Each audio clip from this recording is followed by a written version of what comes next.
Según como te lo mires se puede leer así. Claro, esa es un poco la paradoja de la situación, en donde siempre se está jugando en el fondo sobre el mismo concepto, al que se le van dando vueltas y se lo van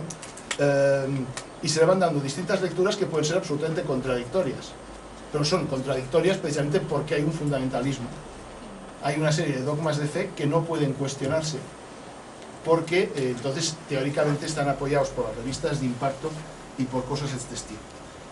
Y para terminar, como os había prometido que os iba a poner la canción que justifica el título de la charla, os pondré 30 segundos de la canción con un fondo de imágenes para terminar. The beast in me is caged by frail and fragile bars, restless by day and by night, rants and rages at the stars. God help the beast in me.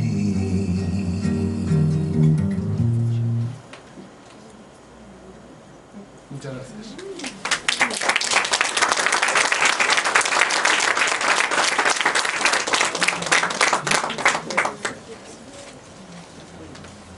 Muchas gracias.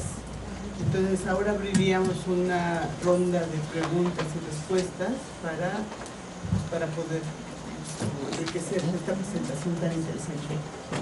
Entonces vamos a hacer una ronda y sobre esa base se hará la discusión o el diálogo. Perdón, les voy a pedir por favor que cuando participen lo hagan con voz muy alta para que se pueda captar por los micrófonos y que también puedan dar su nombre y la institución o digamos su profesión o la institución para permitir identificar digamos desde dónde vienen. Sí. Buenas tardes, soy Oliva López, soy egresada de la primera generación del doctorado de ciencias y bueno, me ha parecido muy interesante la conferencia. De hecho, siento una gran afinidad con el trabajo que yo vengo realizando desde hace tiempo. Mi pregunta en concreto es si ha trabajado la función por género en estas, digamos, administraciones o organizaciones de la salud, porque cuando usted habla de esta... Cartas de estas admisiones, me he encontrado con cartas de mujeres a las que las ingresan, en donde no se cuenta nunca por qué se las ingresa. Pero finalmente, cuando no hay más remedio porque una autoridad pide una certificación, se las ingresa normalmente porque han tenido desvaríos, diríamos que han tenido conductas, diríamos, sexuales, diríamos, muy avanzadas. Y entonces esto las lleva al manicomio. Por ejemplo, me he encontrado con una documentación también absolutamente interesante de ingresos de monjas. Entre esto ya al final del siglo XIX-XX, en donde las prioras explican por qué ingresan a las locas, y la mayor parte de las religiosas locas, con un lenguaje muy eufemístico, uno se sospecha, bueno, una es clarísimo que la habían embarazado, pero en otros casos también. Es decir que, cuidado con el criterio del protestante, porque el criterio protestante sí que es cierto que son movimientos de mujeres y muchos de los discursos de los obispos son en relación con la conducta alcohólica de los hombres, pero no se olvide que hay una conducta alcohólica de mujeres a través de elixires de farmacia, que se venden durante el XIX y cuyo objetivo directo son precisamente las mujeres. Es decir, hay una tolerancia respecto a la ingesta de alcohol en mujeres, siempre que esta ingesta se haga con determinado tipo de productos y no de otros. Por ejemplo, incluso cuando yo era pequeño, desde los años 50, una mujer podía tomar un Maribrizar, pero no se podía tomar una copa grande. Las mujeres tomaban agua del Carmen con cierta regularidad y además los vinos quinaos, y además en general muchos de los vinos medicinales estaban pensados precisamente para la clorosis, las astenias de mujeres. Es decir, que hay que ir con cuidado con este caso. Sí que es cierto que en la situación, en la fase actual del proceso de medicalización, que es una fase que para mí empieza aproximadamente hacia 1980, el objetivo central ha sido convertir a las mujeres, que no eran un agente de consumo demasiado importante hasta hace 30 o 40 años, en uno de los targets principales del consumo. Y te pondré un detalle: si tú vas a cualquier cadena de estas de ropa, Zara, por ejemplo, Zara verás que la parte correspondiente a hombres, o H&M, es un 30% de la tienda, el 70% son mujeres. Pero es que la renovación de ropa femenina gira con ciclos de 8 a 15 días y la de hombres no tanto. ¿Por qué? Porque las mujeres se las han convertido en agentes muchísimo más consumidoras de toda una serie de bienes relacionados con el cuerpo que a los hombres. Por ejemplo, ha costado mucho que los hombres empiecen a consumir cosmética de cuerpo. Porque siempre había, y de hecho fueron los gays los primeros que empezaron a utilizarla, claro. Si tú te ponías una body lotion, eras gay. Entonces se inventaron lo del metrosexual.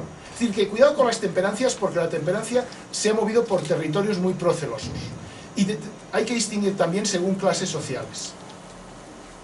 O sea, por ejemplo, si tú buscas textos sobre conducta de mujeres de clases populares en el siglo XIX, que no estén miradas únicamente bajo el prisma de la perspectiva de género, te vas a encontrar que las mujeres de clases populares muchas veces de temperancia poca. En cambio, ¿cuáles son las mujeres de las sociedades de temperancia? Son gente de clases medias o clases altas. Es decir, que hay que matizarlo mucho, porque además el tema de la lujuria es compartido. Lo que pasa es que está mucho más condenada la lujuria femenina que la masculina, y por tanto, las mujeres establecieron estrategias para manejar la lujuria a un nivel menos visible que los hombres, lo cual también es cierto. Y por ejemplo, las conductas lesbianas, si tú miras los tratados del 19 de perversiones y los del 20, verás que el peso de las conductas lesbianas está mucho más escondido, porque los libros los escribían tíos. Pero cuando entras a analizar determinadas formas de comportamiento ritual o social de mujeres, te encuentras con cosas que dices, bueno, a veces muy sublimadas, también es cierto, pero que existen. Y en realidad lo que hay es un fortísimo control sobre la temperancia de mujeres. O sea, lo que les da miedo es la mujer transgresora, no el hombre transgresor. El hombre aparte del principio de que peca. Pero lo que les da miedo es que la mujer peque. Porque la mujer peca. Y eso es lo más interesante del asunto.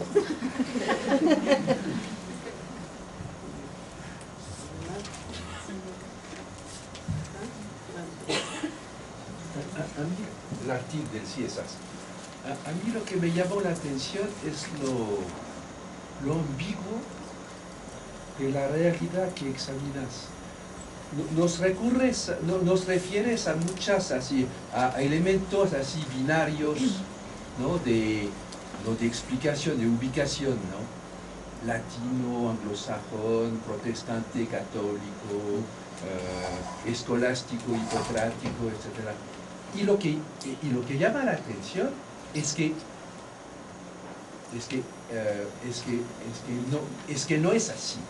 Es que, y das muchos elementos, es que no es tan así, ¿no? Es que en lo español hay muchos elementos de moralidad individual, etc. Todo esto lo vamos, y de esto, y entonces la pregunta que nos hago es, ¿qué pensaría un chino? Ah, claro. ¿No? Ya que tú introduciste los chinos precisamente, ¿no? A propósito de los jesuitas, ¿no? De esto que a mí me parece precisamente muy interesante, ¿no? Los jesuitas se la pasan un poco más de un siglo en China, ¿no? Tratando de penetrar, de hacerse necesarios, ¿no? Al cabo de un siglo, los chinos dicen, miren, muchas gracias, ustedes son unos idiotas, no entendieron nada, quisieron meternos cosas que nuestra noción de religión no tiene nada que ver con la religiosidad suya, etc., ¿no? Les dieron las gracias y los sacaron de China, ¿no? Probablemente en eso los jesuitas aprendieron mucho de su fracaso, ¿no? Han estado especulando sobre esto, pero finalmente es uno de los grandes fracasos de la escolástica religiosa, la experiencia china. No es... entonces, ¿qué pensarían los chinos de este escenario que nos estás pintando ahora, ¿no? Sí, yo creo que hay aquí dos cuestiones. Una es que hay un elemento de uniformización cultural que es evidentemente uno, es el modelo de la ciencia moderna y en general las ciencias experimentales. Y claro, el proceso de uniformización cultural que esto representa en todo el mundo se inicia más o menos hacia 1820, 1850 y llega hasta ahora. Es decir, que el sistema de enseñanza en todo el mundo, por no todo el mundo occidental, sí que ha estado sometido a un dogma de fe durante 150 años que no varía demasiado entre Estados Unidos, México, Argentina, España. Hay matices, pero en el fondo hay unas determinadas mainlines que no se pierden en ningún sitio. Y en segundo lugar está en el papel que tiene en la cultura de masas la cultura audiovisual del siglo XX, donde hasta muy recientemente, hasta prácticamente hace 15 o 20 años, no nos hemos planteado cómo se estaban construyendo determinados modelos referenciales o determinadas referencias culturales. Para los que somos muy cinéfilos, y Eduardo y yo somos muy cinéfilos, hace 40 o 50 años el cine italiano, el cine sueco, el cine francés, el cine alemán podían presentar una diversidad de modelos y tipos fantástica, pero desde los 60, 70 hasta aquí ha habido una mucha mayor uniformización en cuanto a determinados modelos que han sido los dominantes y que además han permeado todas las sociedades. Las niñas chinas, las adolescentes chinas, se hacen aplicar ahora el sistema este de Lizarov para alargarse los miembros, para ser más altas, y van al plástico para que les quiten el pliegue nictitante. Claro, es un poco, es la paradoja esta, es decir, que sí que es cierto que hay una... Por eso yo lo que quería plantear es que hacer un modelo relativamente simplista, pero para que también se vea que de hecho el modelo probablemente es más simplista de lo que nos parece. Es más simplista de lo que nos parece. Y hay un aspecto que cada vez me preocupa más, que es aquello que dicen ahora los pedagogos, dicen, no, es que la gente ha de saber encontrar los datos, no hace falta que sepan. Pues no. Esta está la diferencia. ¿Por qué? ¿Qué sucede con esto? Que entonces hay un determinado tipo de apropiación de conocimiento que queda entonces relegado a un conocimiento extremadamente light, en el fondo el de la Wikipedia. Y entonces, claro, la tendencia es que en la medida en que este tipo de mirada, incluso sobre el conocimiento general, pasa a través de un medio popular, que es fascinante, la Wikipedia es absolutamente fascinante, te das cuenta de que sí que hay a un determinado nivel de cosas una determinada uniformización de conceptos. Claro, en el fondo el Papa el Benedicto, habla ahora de razón y fe, y nadie lo entiende.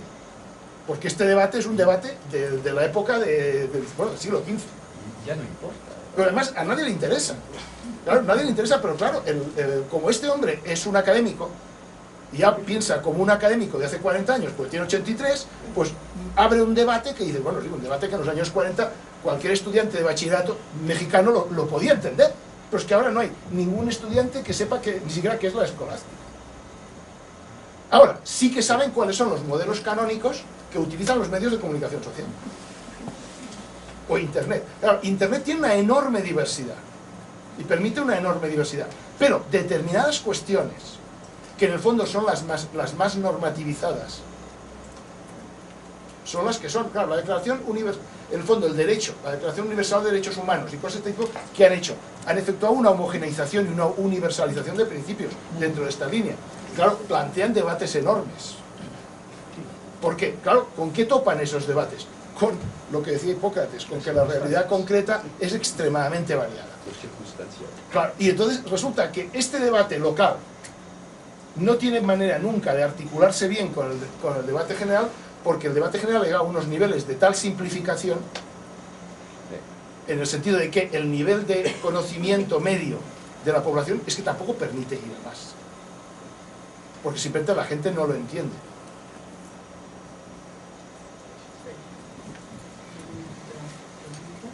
Podríamos ver si en las diferentes sedes que están conectadas hay alguna. Si esas Golfo con José, ¿sí?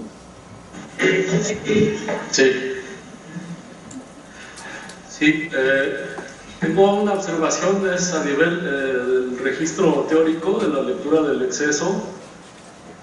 Por una parte, el autor nos propone la sociogénesis del concepto exceso viendo diversas miradas que él considera representativas, desde Hipócrates, pasando por la perspectiva del cristianismo, hasta llegar a las perspectivas modernas o más individuales acerca del problema. Entonces, lo primero que me surge o que me llama la atención es el procedimiento sociogenético, que me hace recordar la perspectiva de Norbert Elias a propósito de trazar la sociogénesis de un concepto como civilización y cultura. Entonces, por una parte, el autor nos dice que no se puede tener una visión homogeneizante acerca de lo que se considera exceso, y que en todo caso exceso sería como el resultado o producto de un proceso social. O sea, siempre es alguien que mira el exceso y establece un límite o establece un umbral. Pero cuando llevamos este problema al plano de las temporalidades epocales, la sensibilidad con la cual se ha definido o se ha pronunciado en distintas épocas la gente acerca del exceso, lo que tenemos entonces es un efecto de homogeneización, porque justamente en el caso de Norbert Elias, cuando traza la sociogénesis del concepto cultura versus civilización, cultura concepto alemán versus civilización francés, lo que encuentra es que son diferentes sensibilidades en contextos muy semejantes del siglo XVIII, ¿no? Entonces eso nos lleva a un primer problema acerca de homogeneización. El segundo tiene que ver con una pregunta básica.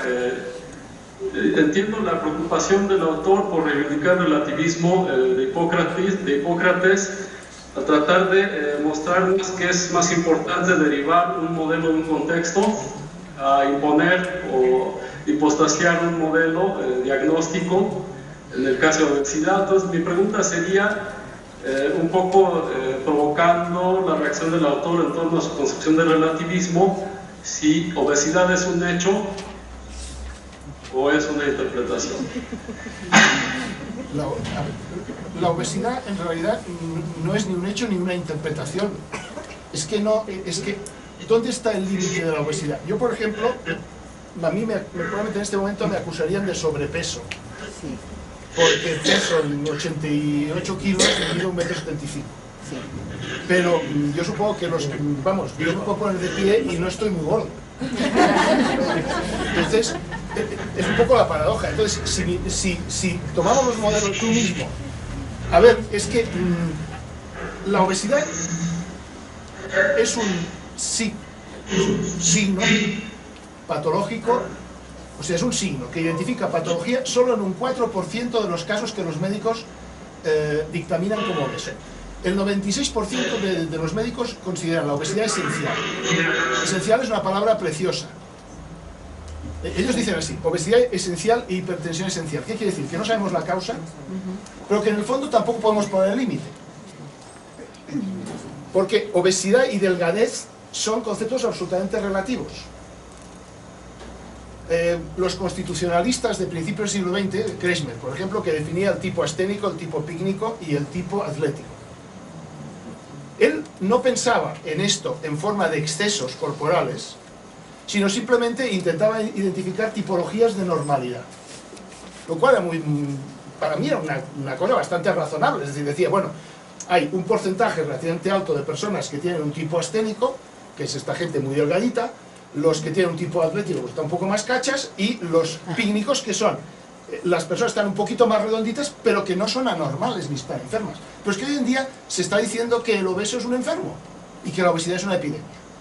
Claro, llega un punto en que llegas al nivel de perversión de la terminología que ya te dices, bueno, ya soy mayor y ya me voy a jubilar pronto, pero decías que me levanten la camisa, no sé si aquí se dice la expresión, en Cataluña me han sacado la camisa, me parece un poco heavy. Lo que tú planteabas al principio de las tipologías. Claro, el problema es el tipo, yo leo inglés, francés, italiano, castellano, portugués y catalán, pero no leo alemán. Claro, me tengo que regir por los ejemplos y tampoco leo sueco. Descifro algo de sueco, pero poco. Por lo tanto, me tengo que limitar, claro, a trabajar con modelos a los que pueda acceder. Y es cierto que no es lo mismo el anglicanismo que la Iglesia reformada escocesa, que la Iglesia reformada holandesa o que las iglesias luteranas del norte. No son lo mismo y hay muchos matices distintos. Y claro, en ese sentido, la única manera de resolver el problema que tú planteas sería haciendo estudios comparativos, en el fondo, transculturales. El problema es que esto es difícil de hacer. Pues yo estoy seguro, por ejemplo, que hay sectores de las iglesias reformadas, como bien sabéis, que son muchísimo más radicales que otros, desde muchos puntos de vista en relación con determinadas cuestiones de cuerpo. Y claro, yo aquí lo que he intentado en una conferencia de 3/4 de hora es llamar la atención sobre diríamos, unas posibles líneas para trabajar. Ahora, yo estoy seguro que hay muchos matices. Hay muchos matices. Y además seguro, no solo muchos matices, sino que incluso dentro del mundo católico también va a haber muchos matices, en el sentido que va a depender mucho de los sistemas, de cuáles han sido los sistemas jurídicos, hegemónicos y políticos en cada lugar. Por ejemplo, la gente en donde ha predominado los derechos de base germánica, el derecho romano. Ahí también va a haber diferencias, seguro, y creo que ahí hay un terreno para explorar, en relación con cuáles son cómo se han utilizado determinados conceptos y cómo no se han utilizado otros. Sí, y al final sí, yo sí, soy un historicista, pero ¿qué le vamos a hacer? Sí, ¿hay alguien más de los públicos virtuales que tenemos? ¿Alguna participación? No sé, no alcanzo. ¿En Chiapas? ¿Sí? Sí, ahí. Buenas tardes. Así. Si gusta, a ver. Es el sureste, ¿no? Sí, hay que abrir el micrófono. Tienen que abrir su micrófono para que podamos escucharlos. Hola. Hola, soy Rodolfo Mondragón del Colegio de la Frontera Sur de San Cristóbal, Chiapas. ¿Qué tal, Comelles?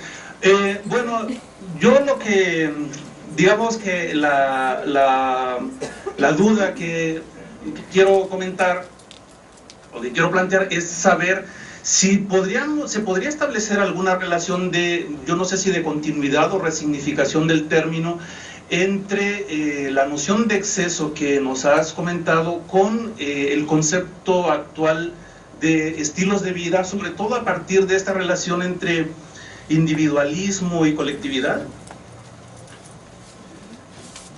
A ver, el problema del concepto de estilo de vida es que antes se llamaba régimen. En la literatura clásica era el mismo concepto que el de régimen. Lo que pasa es que, claro, el concepto de régimen nosotros lo usamos de una manera muy ambigua.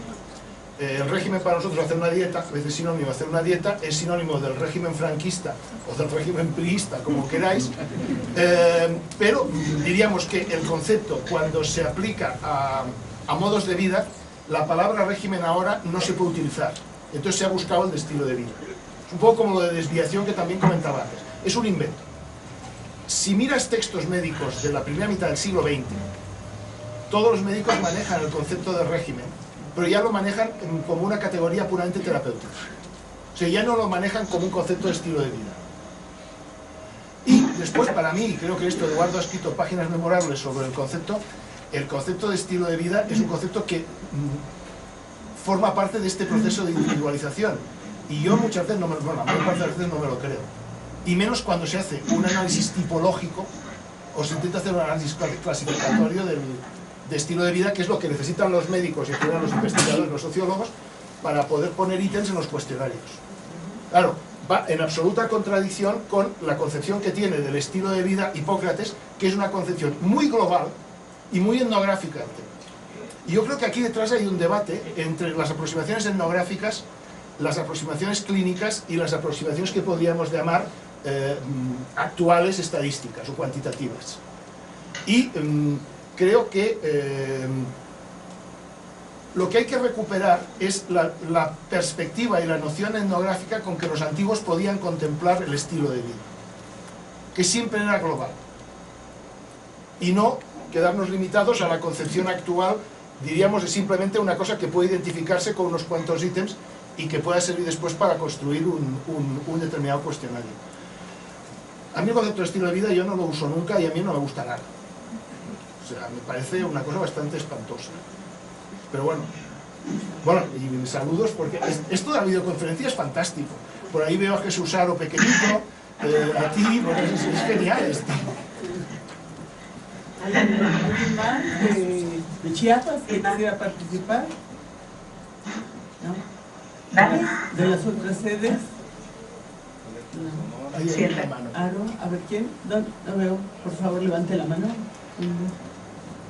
¿No? Buenas, desde Oaxaca. Sergio Navarrete. Me pareció muy interesante la exposición. También me llamó mucho la atención esta división un tanto polar entre la visión sajona y la visión de los países mediterráneos, pero sin embargo sigue siendo, digamos, un tema pues muy debatido entre la cuestión individual y la cuestión colectiva. En el caso